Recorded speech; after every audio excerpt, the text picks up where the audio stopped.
Assalamualaikum warahmatullahi wabarakatuh.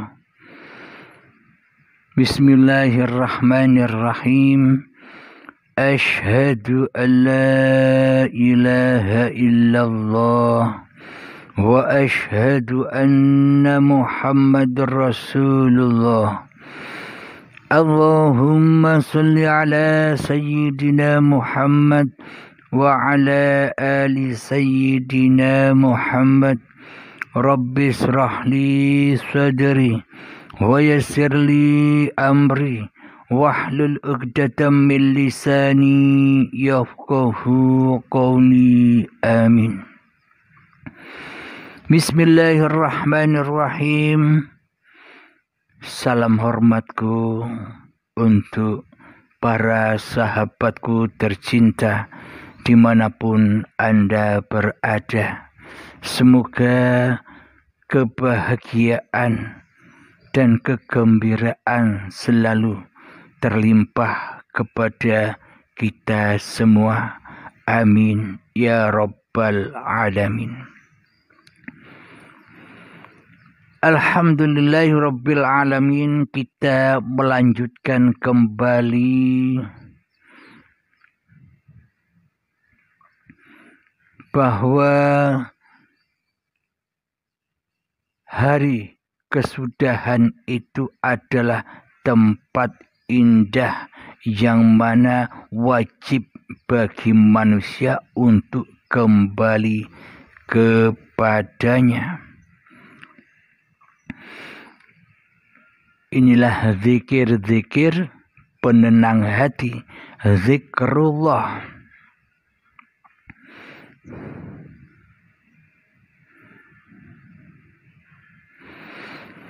Alhamdulillahirabbil alamin. Kita lanjutkan kembali ayat Allah di dalam Al-Qur'an. Bismillahirrahmanirrahim. Alladzina amanu wa tatma'innu qulubuhum bidzikrillah. Ala bidzikrillahi tatma'innul qulub. Artinya, yaitu orang-orang yang beriman dan hati mereka menjadi tentram dengan mengingat Allah. Ingatlah, hanya dengan mengingati Allah lah hati menjadi tentram. Shadaqallahul azim. Maha benar Allah dengan segala firman-Nya. Jadi tempat kembali kita melanjutkan dari episode yang lalu. Selama ini duduk kita. Selama ini berdiri ini atas usaha berdiri kita. Selama ini sholat ini dalam usaha kemanusiaan kita. Selama ini ibadah-ibadah yang kita lakukan atas kekuasaan manusia kita. Inilah tempatnya anar. Inilah tempatnya hawa nafsu. Dan inilah jahanam yang mana di dalamnya hawa nafsu berkumpul dengan iblis dan setan atas kesombongannya. Maka di dalam hati kita takkan pernah bisa tentram temaram. Menyaksikan apapun yang terhidang di alam semesta ini, kita pasti akan ketakutan. Kita pasti akan penuh dengan kekhawatiran untuk menyusuri kehidupan ini. Karena apa? Karena kita tidak bertuhan di hati kita. Karena kita tak bisa berzikir kepada Allah di hati kita. Itulah yang terjadi, akhirnya kita merasa khawatir, takut di dalam kehidupan ini. Terutamanya takut miskin, terutamanya takut tidak terpenuhi kebutuhan-kebutuhan hidupnya, terutama takut tidak terpenuhi uang saku anaknya,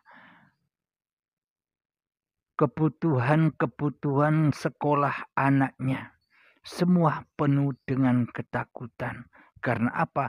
Karena diri kita selama ini menjadi pengatur daripada menjadi yang diatur.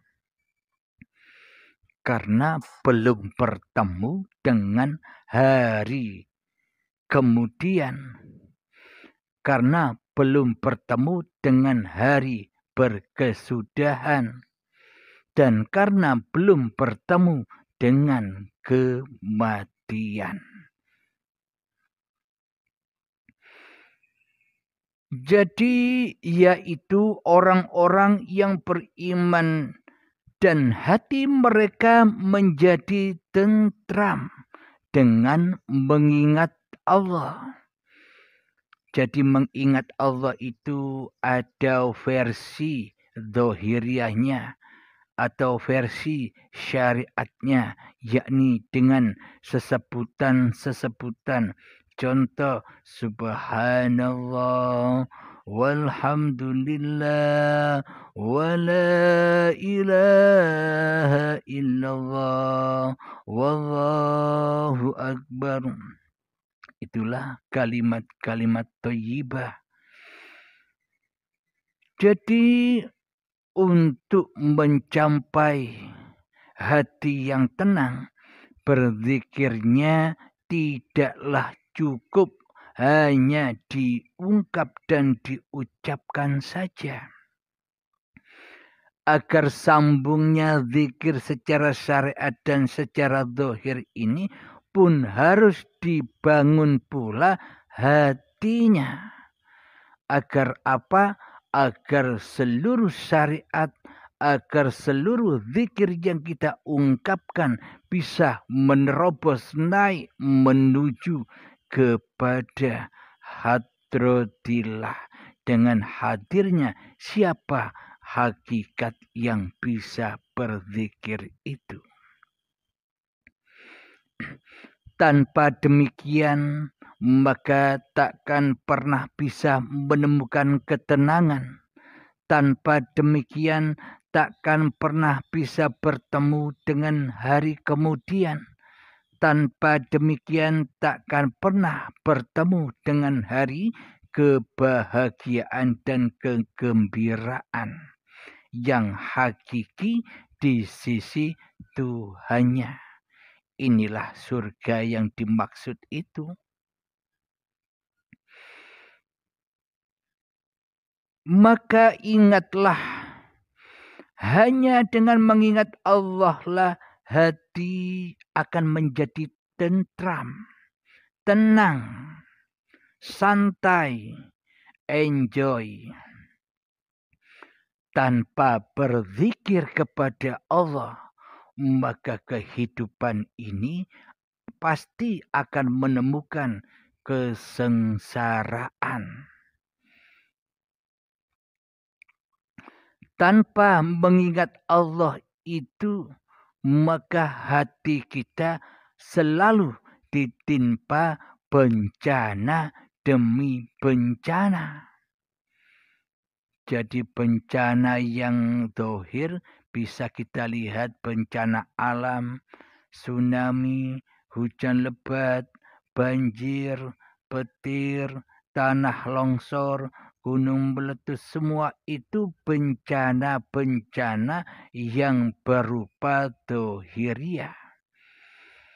Bencana-bencana bangsa syariat, bencana-bencana bangsa manusia. Akan tetapi bencananya hati itu bagaimana? Bencananya hati adalah hati yang tidak zikrullah, hati yang tidak mengingat Allah, hati yang jauh dari Allah, dan hati yang gaib Allahnya dan yang wujud kemanusiaannya, hati yang terbalik. Mestinya jadi makhluk kok jadi kholik.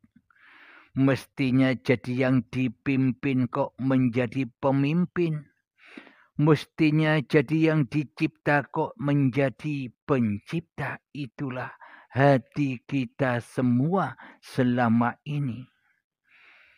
Maka dengan zikrullah lah maka hati akan tenang. Jadi untuk mencapai zikrullah maka dibutuhkan manjada wajada, dibutuhkan kesungguhan, dibutuhkan pengorbanan, dibutuhkan perjuangan. Jadi akan naik ke langit 7 itu harus melepaskan semua apa yang kita pakai. Melepas semua singgah sana hati kita. Tanpa itu maka tak akan pernah bisa berjumpa dengan zikrullah. Tanpa perjuangan dan pengorbanan maka selamanya tak akan pernah tenang hidupnya. Karena apa? Karena manusia masih menjadi pengatur bagi dirinya daripada diatur oleh Tuhannya. Alhamdulillahirabbil alamin. Jadi tempat ketentraman itu adalah hati yang selalu zikrullah. Makna zikrullah itu adalah Allahnya yang lebih hadir daripada manusianya. Bila manusianya masih hadir di dalam hati, maka yang berzikir adalah manusianya. Maka selamanya kembali roji'unnya hati pasti li nafsi. Karena manusianya yang wujud menjadi Tuhan. Karena manusianya yang wujud menjadi pencipta atas zikir-zikir yang dilakukannya. Maka dari itu diperlukan pembersihan. Maka diperlukan pembangunan hati yang selama ini porak-poranda diterpa bencana-bencana yang dihembuskan oleh iblis dan setan di hati kita untuk menghalang-halangi hamba berjumpa Tuhannya. Maka dari itu bila kita menginginkan ketenteraman hati, kegembiraan hati, kebahagiaan hati, maka berzikirlah kepada Allah. Jadi maknanya bukan berzikir secara yang biasa kita lakukan selama ini. Berzikir kepada Allah itu maknanya diamkan hatimu dari dirimu di hatimu. Jadi manusianya sudah diam, yang bisa mencipta, yang bisa melaksanakan, yang menjadi pemimpin sudah kembali kepada Al-Mulk. Kembali kepada Allah lah sebagai pemimpin seluruh makhluk-makhluk yang diciptakannya. Manusianya diam saja. Inilah makna hakikat berzikir itu. Maka dengan itu hati kita selalu tentram, temaram, bahagia, bergembira, enjoy selalu menghadapi kehidupan ini. Karena sudah ada pemimpin yang mengatur semua rezeki kita. Kita tak bisa mengatur apa-apa kecuali Sang Maha Pengatur. Karena itulah hati selalu tenang, hati selalu bergembira, dan hati selalu berbahagia di sisi Tuhannya karena sudah masuk di dalam surganya Allah, karena sudah masuk di dalam kepemimpinan Allah, karena sudah masuk di dalam kekuasaan Allah daripada kekuasaan iblis dan syaitan. Itulah yang membuat hati kita tenang, tentram, menghadapi kehidupan yang penuh dengan gejolak ini. Alhamdulillahirabbil alamin. Jadi cara untuk berzikir kepada Allah itu kembalinya hati kepada Allah. Kembalinya kekuasaan kemanusiaan kita selama ini kembali dikuasai oleh Allah. Jadi inilah misi-misi yang diemban oleh junjungan kita Nabi besar Muhammad sallallahu alaihi wasallam. Innama bu'istu liutammima makarimal akhlak. Tidak diutus aku ke dunia ini hanyalah untuk menyempurnakan akhlak-akhlak hatimu kepada Tuhanmu. Jadi akhlak kepada Tuhan, maka akhlak akan menjadi cahaya menerangi alam dunia ini. Dari alam dunia menuju alam akhirat untuk menerangi jalan hamba-hamba yang sudah berakhlak kepada Tuhannya. Jadi apa makna akhlak berakhlak kepada Tuhannya itu? Makna berakhlak kepada Tuhannya maknanya adalah jangan jadi Tuhan lagi dirimu di hatimu. Pasrahkan kembali kekuasaan, pasrahkan kembali kepemimpinan hati ini kepada yang berhak, yakni penciptanya, yaitu Allah, yaitu uripe Allah, yaitu hayatullah.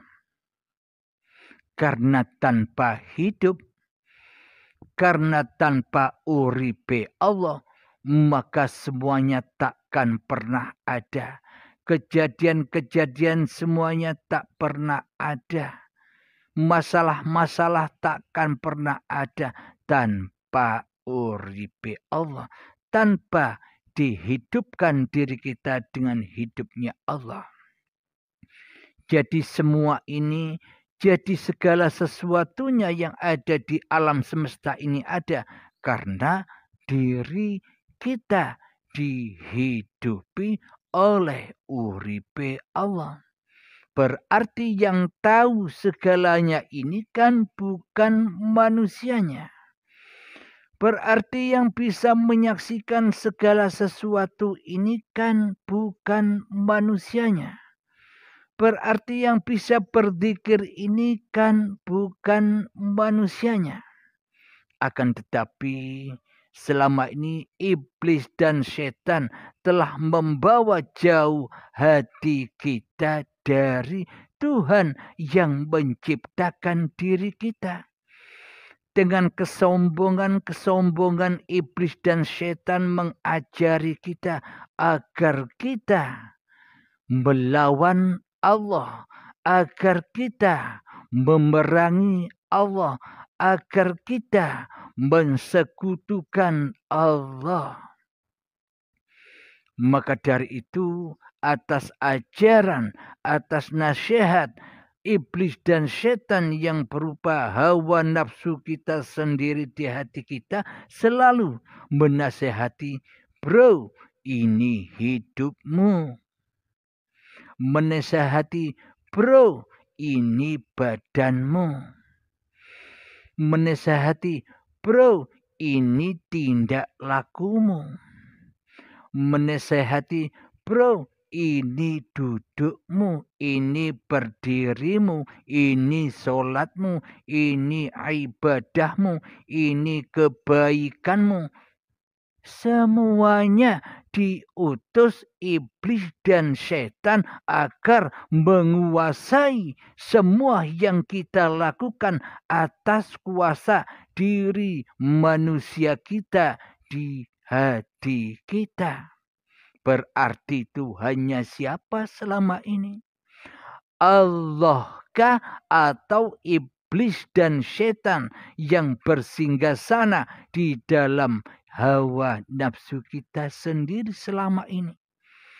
Dengan inilah kita bisa membedakan, oh ternyata aku selama ini tidak menyembah Allah. Bagaimana mungkin kita dianggap sudah masuk Islam? Bagaimana mungkin kita sudah dianggap beriman di sisi Allah, sementara di hati kita yang kita sembah bukan Allah, tapi yang kita sembah adalah syaitan yang terkutuk. Maka sadarilah itu. Sadarilah dengan penuh kesadaran. Alhamdulillahirabbil alamin. Kita lanjutkan kembali di episode yang akan datang tentang babakan hari kemudian. Alhamdulillahirabbil alamin. Rabbana atina fid dunya hasanah wa fil akhirati hasanah wa qina adzabannar. Wa sallallahu ala sayyidina Muhammad wa ala alihi wa sahbihi wasallam. Walhamdulillahi rabbil alamin. Akhiru kalam. Assalamualaikum warahmatullahi wabarakatuh.